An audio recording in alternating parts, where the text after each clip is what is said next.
घर में एकता बनी रहती है तो इंसान बाहर कठिन परिस्थितियों से लड़ लेता है। बट आज की तारीख में उनकी पार्टी जिस दौर से गुजर रही है और उसके बाद घर में ऐसी कला, मैं समझ सकता हूं कि परिवार काफी कठिन परिस्थितियों से गुजर रहा होगा। पर मैं बिहार में महागठबंधन की हार की चर्चा कम हो रही है।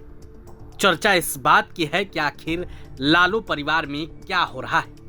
आपको मालूम है कि पिछले दिन जिस तरीके से रोहिणी आचार्य का वीडियो सामने आया था, उसके बाद लालू परिवार में खलबली मच गई थी। तेजस्वी यादव पर रोहिणी आचार्य ने कई गंभीर आरोप लगाए थे। इस लिस्ट में संजय यादव का भी नाम आया था। रोहिणी आचार्य का आज भी 2 ट्वीट सामने आ चुके हैं। हालांकि इन सबके बीच अब चिराग पासवान ने बड़ा बयान दे दिया है। रोहिणी आचार्य पर चिराग पासवान क्या कुछ कह रहे हैं, आप ये पूरा वीडियो देखिए। कोई टिप्पणी नहीं करूंगा, क्योंकि जब एक परिवार ऐसी कठिन परिस्थितियों से गुजरता है तो वो किस मानसिक दबाव में रहता है, इसका अंदाजा मुझे है, क्योंकि मैं भी इस दौर से गुजरा हूं।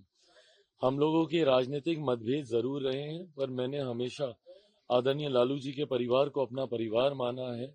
मैंने हमेशा तेजस्वी हो, तेज हो, मीसा दी हो, रोहिणी जी हो, सबको मैंने अपने भाई बहन ही माना है।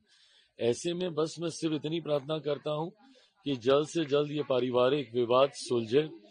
घर में एकता बनी रहती है तो इंसान बाहर कठिन परिस्थितियों से लड़ लेता है।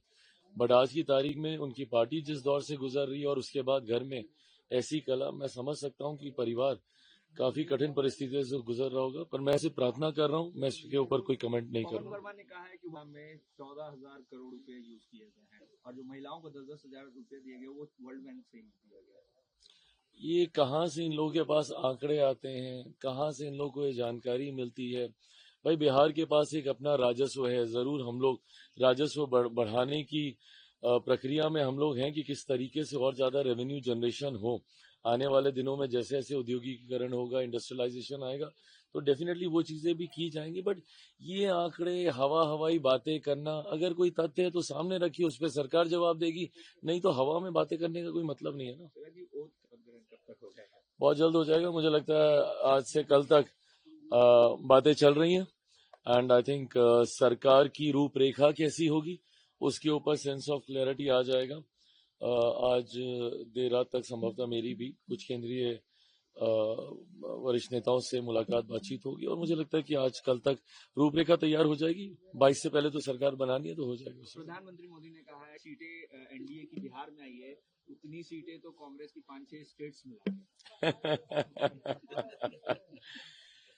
खैर, अब ऐसी बातों पे कोई टिप्पणी करने का मतलब नहीं है। जनादेश सबके सामने है, सबको पता है कि जनता ने किसको कैसे कितनी मजबूती से चुना और किनको कैसे नकारने का काम। प्रभातखबर.com, विश्वास वही, रफ्तार नहीं।